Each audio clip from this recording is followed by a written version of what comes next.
Ju njohim me përmbledhjen javore të lajmeve. Kjo është Radio 7. Organizatët e Traktatit Atlantikut Verior pas përfundimit të vizitave të sekretarit përgjithshëm Mark Rutte në Sarajevo dhe më pas në Prishtinë, rikonfirmon angazhimin e saj për stabilitetin e Ballkanit Perëndimor. Gjatë vizitës së tij, Rutte theksoi se NATO mbetet e përkushtuar në mënyrë të palëkundur ndaj stabilitetit të këtij rajoni dhe ndaj sovranitetit, integritetit territorial dhe sigurisë së Bosnjës dhe Hercegovinës. Në lidhje me zhvillimet në Kosovë, thuhet se NATO do vazhdojë të luajë rolin e saj në bashkërendim të ngushtë me policinë e Kosovës dhe misionin e BE-s për sundimin e ligjit në Kosovë, secili në rolin e tij si garantues i sigurisë, shtoi ai. Zgjidhja që çon në paqe afatgjatësh politike, NATO do vazhdojë të mbështesë plotësisht normalizimin e marrëdhënieve midis Beogradit dhe Prishtinës të udhëhequr nga Bashkimi Evropian, thuhet në reagimin zyrtar të aleancës. NATO garanton praninë afatgjatë në Kosovë. Sekretari i përgjithshëm i NATO-s Mark Rutte gjatë një vizite zyrtare në Prishtinë në praninë të presidentes Vjosa Osmani deklaroi se dekadat investimit në paqe e siguri nuk mund të lihen anash dhe se NATO-ja është i gatshëm që të përgjigjet çfarëdo sfide të sigurisë. Në konferencën përshtyp pas takimit me kreun e shtetit në Kosovë, Mark Rutte kërkoi që problemet të zgjidhen me diplomaci në vend të dhunës. Rutte nënvizoi se bashkëpunimi pritet nga të gjithë palët. Dekada të së zgjatura të ndërtimit të paqes nuk mund të lihet anash. Jemi plotësisht të gati për të përgjigjur çfarë do lloj zhvillimi të sigurisë. Dhe në këtë kuptim shpresojmë të shohim një bashkëpunim edhe më të thellë midis institucioneve të Kosovës dhe KFOR-it në këtë drejtim. Kjo është shumë e rëndësishme për ne. NATO-ja do të vazhdojë të luajë rolin e vet në mandatin e vet për sigurinë e të gjithëve. Këtë e bëjmë në bashkërendim të afërt me policinë e Kosovës, si dhe misionin e BE-s për sundim të ligjit në Kosovë, EULEX. Tha Rutte pas takimit me presidenten e Kosovës Vjosa Osmanin në Prishtinë. Presidenti i Kosovës në praninë të sekretarit përgjithshëm të NATO-s deklaroi se për rajonin është e rëndësishme të mos ketë vakum të sigurisë, i cili mund të shfrytëzohet nga ata që nuk e duan paqen dhe stabilitetin. Në konferencë për media Vjosa Osmani tha se synimi i strategjisë për anëtarësimin e Kosovës në NATO nuk është vetëm një interes shtetëror, por dhe një domosdoshmëri strategjike për paqen në rajon dhe kontinentin evropian.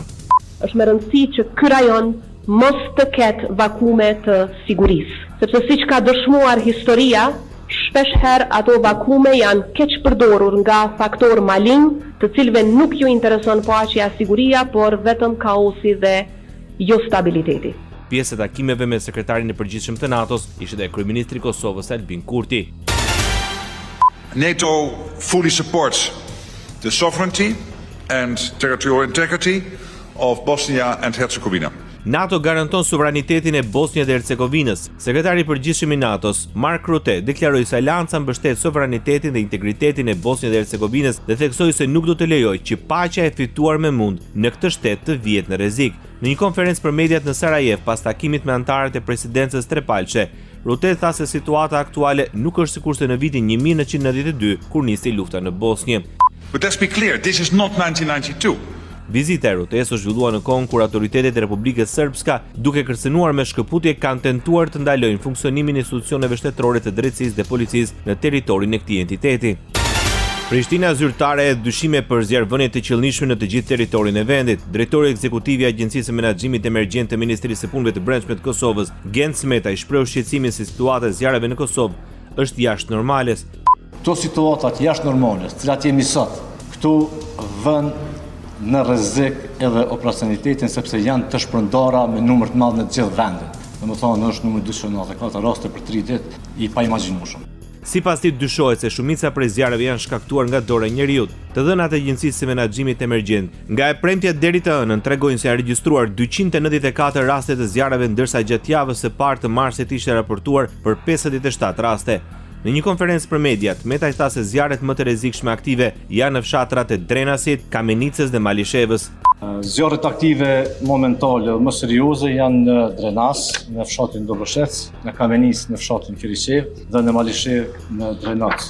Flasim për shkaqet e zjarreve, shkaqet kryesisht janë, dora e njeriu. Vijnë nga faktori njeri.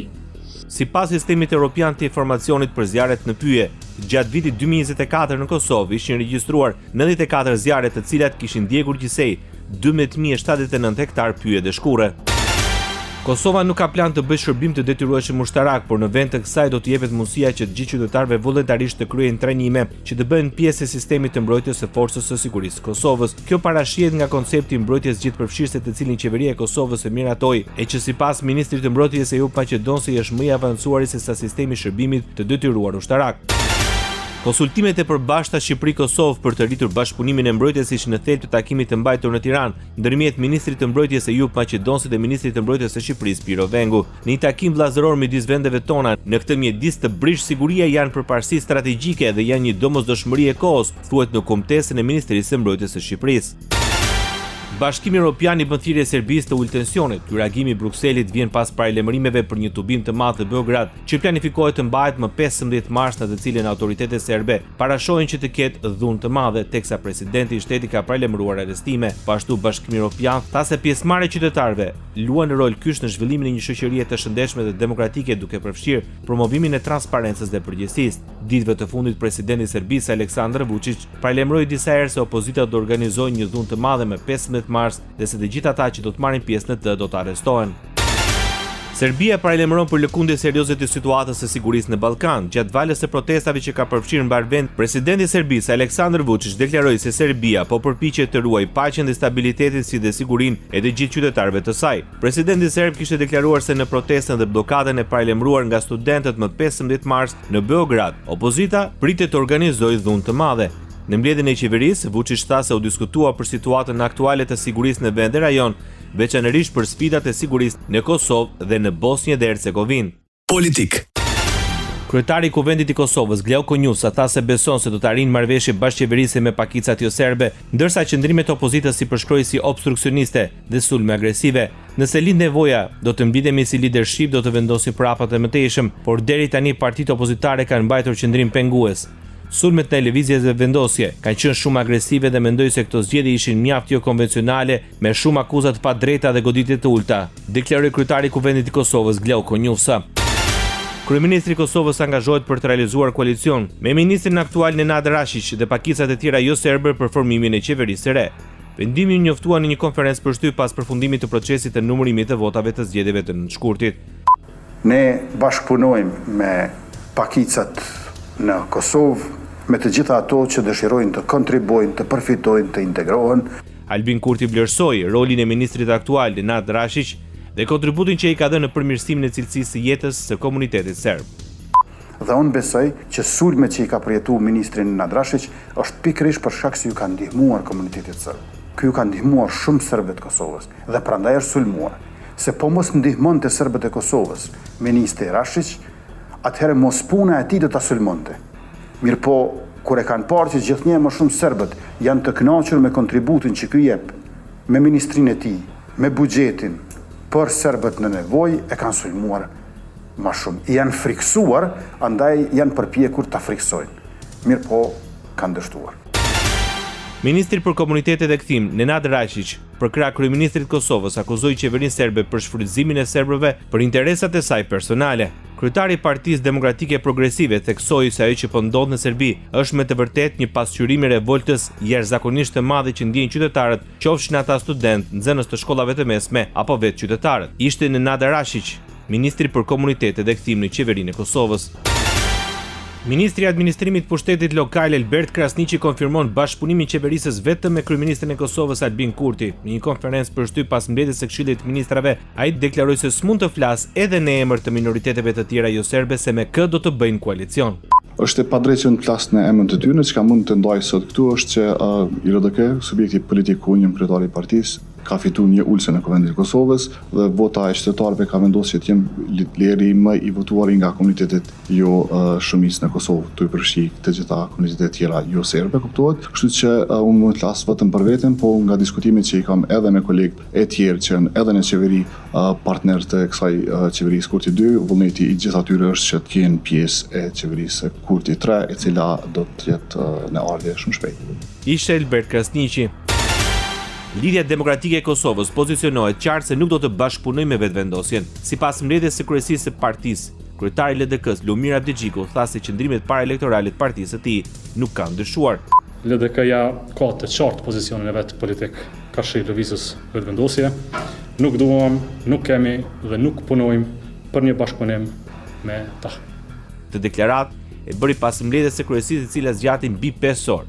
Krahas asaj, kreu i LDK-s tha se nuk ka pasur takim me asnjë parti pas zgjedhjeve.